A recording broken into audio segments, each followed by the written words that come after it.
In this lecture, let's learn how we could handle form submissions in React. So handling form submissions in React is a little bit different as compared to handling a regular form submission. So let's learn how it's performed in React. So in order to submit this form, we actually need to have a submit button up over here. So let's add that button first. So I'll go back to the code here, and right inside the form, let me simply have a button. And over here, I would not add anything, and I would simply say this is add.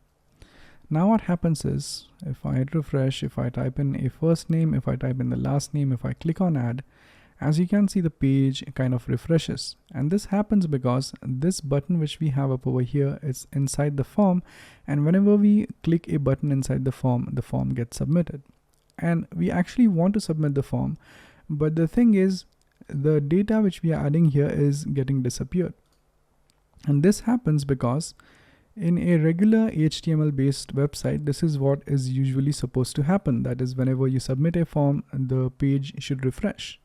But in a React application, when you refresh a page, the data which is stored inside a state is lost. That means we actually need to prevent this particular page from refreshing. That is, we need to prevent the default behavior of this particular page. So now the question is, how would you prevent that default behavior? So in order to prevent that default behavior, I could now go ahead and add an onClick method to this particular button. So we have already learned how to handle events in React. So we have already designed the increment and decrement buttons in the previous lectures. So in this case, we will be doing exactly the same, but there's going to be one little change. So as you all know, over here, just as we have passed in an event to get the actual name value, in a similar fashion to this onClick, we could go ahead and pass in an event as well. So I'll create a function here, which is an arrow function. And in this, I'll accept an event here and then pass in that particular event to a new function. And let's call that function as handle submit. So we have not yet defined that function, but let's anyway pass in the event here. All right, so now let's define this handle submit function. So I'll define that function here. So I would say function handle submit, accept that event. And now, in order to prevent the default behavior of the page being refreshed, what I would do is I would take that event, and this event gives us a method called as the prevent default method. So this actually prevents the default behavior of the form, which is to refresh the page.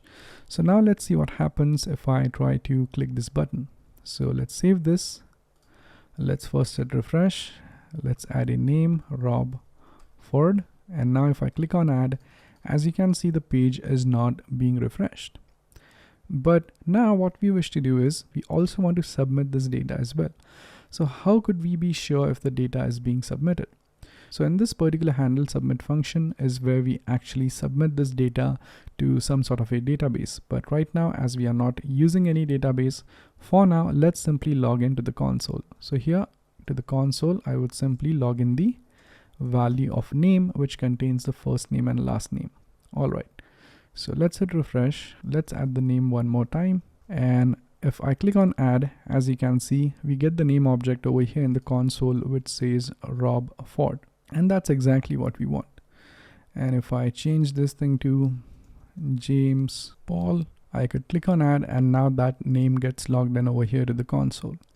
So this is how you could go ahead and make a form submission in a React application. So make sure that the concept till this lecture are clear, because from the next lecture onwards, we will be building a real world to-do application in React.